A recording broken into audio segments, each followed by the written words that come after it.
Hello again and welcome to another edition of Suds and Country. Hi, I'm Herb Suds and welcome to the show. Today we're in Whippany, New Jersey at the Whippany Railway Museum. And I have Jerry standing next to me and he's going to tell us all about the museum and what the museum does and what's behind me here. Okay, Jerry? Alrighty, it sounds like a good idea. Basically, the Whippany Railway Museum, we're dedicated to the preservation of northern New Jersey's railway and transportation heritage.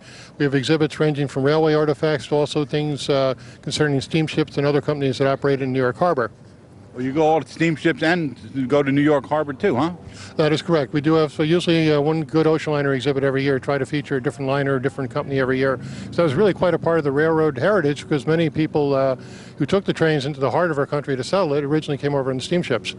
Yeah, you're right. I never gave that one a thought. Yeah, it was a vital part of the transportation heritage of the state of New Jersey. We've managed to accumulate a lot of artifacts here, probably the one you're asking about now. Yeah. This is steam locomotive number 4039. She's a war veteran, actually. She was built by the American Locomotive Company in Schenectady, New York for the United States Army in 1942. After the war, she was sold as surplus to a railroad down in Virginia called the Virginia Blue Ridge, and was one of the last engines hauling steam freight in this country in the early 1960s. She originally was destined to be scrapped, and a gentleman named Earl Gill, who we have named the locomotive after, rescued her and brought her up here and ran her for quite a few years in tourist service in the 1960s. After she came out of tourist service, she passed through a few owners and originally, eventually did come back to us here, and we're currently trying to bring her back to operating conditions so once again she can run along the Whippany Trail here. Wow. Wow. All I have to say is wow. Now, what kind of owners would own this? You said went through a couple owners. Well, you had a tourist railroad, and then after the tourist railroad went out of business, the railroad that owned the tracks they were on foreclosed. They owned it for a while. And then a private individual had bought it with the idea of restoring it. It's amazing how many of these end up in private hands. And then he was transferred to California and couldn't take it with him. So we made a deal to sell it to us. He didn't choo-choo his way to California? No, unfortunately, it not quite so easy to do as it sounds. Okay. It sounds like a really nice idea. Yeah. All right, Jerry, thanks a lot. Well, we moved a little further down the tracks, and what do we have behind us? Something very, very unusual. Morristown and Erie Railroad. What is it? Well, it's a white motor bus, actually. It was built by White in 1910, or excuse me, in 1918. It was actually built pretty much the way you see it, as a rail bus. Back around 1918, the Morristown Erie Railway, on whose tracks we run, faced a problem many small railroads faced. Roads were making an inroad into their train traffic. Trains required a full crew to operate, were getting too expensive, but because they were a public utility, they couldn't just stop running the trains.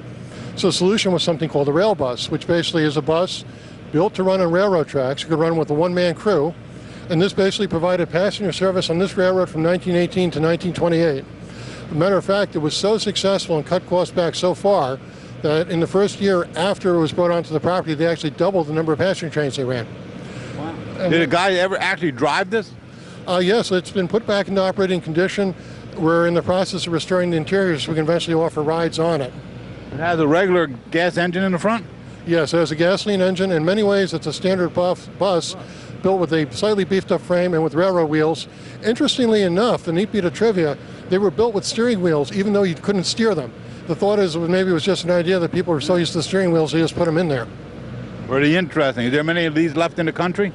Very, very few. I know only one other in the immediate area in the Allentown, Pennsylvania.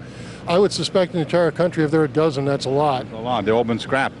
Pretty much, because once we were done with them, actually the only way this one got saved in 1928 when they stopped running passenger trains here, they took the body off of it and made it into a tool shed, and they used it to haul rail and ties around the railroad. Then when the motor wore out, they pulled it around with a little motor car as a flat car. And by the time they were going to scrap it in the early 1960s, the same gentleman who saved that steam locomotive stepped in, fortunately, to save this for us to enjoy today. Well, I'm glad he did, because it's very unusual. Thanks, Jerry. All right, Jerry, talk to me about this little red caboose behind us. It's a wooden one. Yes, it's what they call a bobber, too, and that only has two axles. It's got an interesting history. It was built by the Delaware, Lackawanna, and Western Railroad in their own shops in 1899. It was actually fairly late for that kind of caboose, but they used it until the early 1930s. At which time the railroad that we're based on here, the Morristown Erie, was looking to finally buy a caboose. Up until then, they'd always leased them from the Lackawanna, and they were leasing this one at the time, so they bought it. They ran it here in freight service until the mid-1950s, which time it was retired and sat on the siding for a while. And here again, it was actually bought by a private individual and put on an old railroad right away in their backyard. Wow. That's pretty cool, right in your backyard, huh? Yeah, it sat there for a number of years, then eventually moved on to another tourist railroad. It changed hands again a few times. It's currently on long-term loan to us here, and we're in the process of restoring it to its Morristown Erie Railroad appearance as you see it now. When it first came in here, it looked more like a chicken coop than a caboose, but we're glad to be making a lot of progress and bringing it back to what it was. What's the oldest car that you own here at the Whippany Railway Museum? That we actually own, we have a Jersey Central club car coach that was built back in the 20s. The rail bus was built in 1918.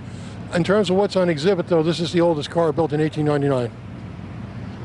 All right, Jerry, we're in front of yet another caboose. What's the difference between these cabooses other than the axles?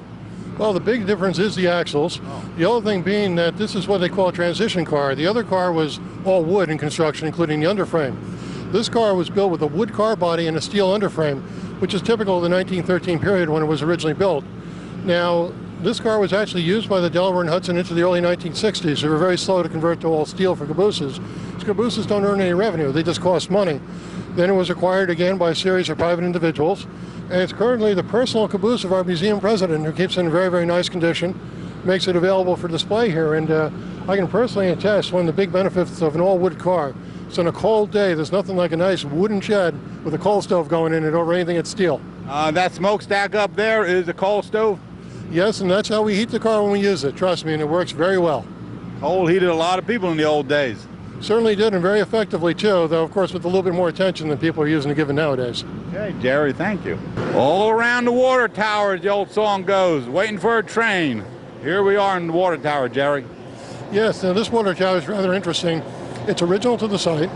It's one of the few water towers of this type left anywhere in the country, with the brick base and the wood top. It's probably your classic model train set water tower in many ways. But this laked the thirst of steam engines on this railroad from around the turn of the century up until the last steam run in 1952. And then during the 60s and 70s, it provided water for a steam tourist train that ran here. And we're hoping eventually to be able to restore it to operation as well. So it's a real, true classic railroad structure in just about every sense of the word. Yeah, how old do you say it was? It goes back to the turn of the century, early 1900s. Wow. Okay. It's not in use now. No, it isn't. It couldn't be used at the moment, but it's capable of being restored. It's still very structurally sound, thank goodness. It's built like a silo with those belt bands around it. Being a farmer, the silos always had bands around to hold everything together. That's the exact same reason they're here, and that's also why they're much closer together at the bottom than at the top, because of the increased pressure, just like a silo.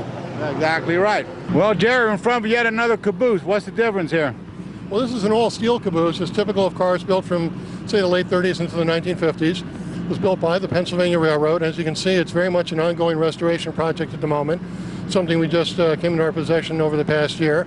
And our plans are to put it into complete original Pennsylvania Railroad paint, complete with the large Keystone logo and everything on the side. And it'll join our other cabooses here on display as something people will be able to walk through and see what the difference is over time between the cabooses we've shown you here today.